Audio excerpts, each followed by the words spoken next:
And pleasant மார்னிங்க.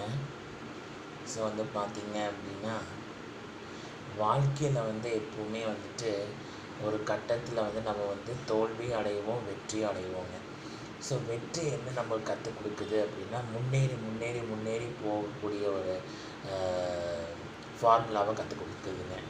தோல்வி என்ன கற்றுக் கொடுக்குது அப்படின்னா, லேர்ன் ஃப்ரம் தி ஃபெயிலியர்ஸ். ஒரு ஃபெயிலியர் வந்து எதனால் வந்துச்சு, அதுலேருந்து நம்ம என்ன கற்றுக்குறோம், அதை வந்து நம்ம எப்படி இம்ப்ரூவ் பண்ணணும், இதைத்தான் வந்து தோல்வி நம்ம கற்றுக் கொடுக்கணும். ஆனால் நம்ம மனசை எதுக்கு பக்குவப்படுத்தி வச்சுக்கணுன்னா, தோல்வி வந்தாலும் அதுலேருந்து மீண்டு எழுந்து வர்றதுக்கு நம்ம மனசை பக்குவப்படுத்திக்கணும். வெற்றி வந்தாலும் அதில் வந்து திருப்பி எப்படி மென்மேலே வந்து அதை மெருகேற்றி போகணும் அப்படின்னு சொல்லி அதுக்கும் நம்ம மனசை வந்து தயார்படுத்திக்கணுங்க.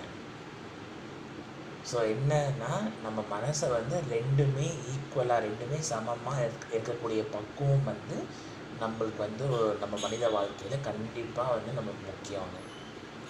சொல்லுவாங்க, don't boost on your success and don't worry on your failures. Take life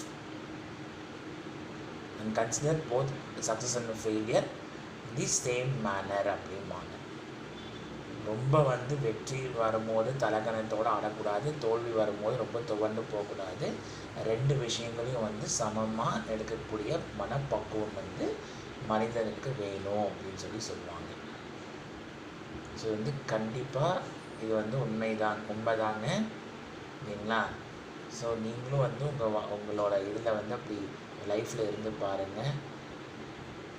எதுவுமே வந்து நம்மளுக்கு ஒரு பெரிய ஒரு மனசில் ஒரு பாரமாகவே இருக்காதுங்க. தேங்க்யூ.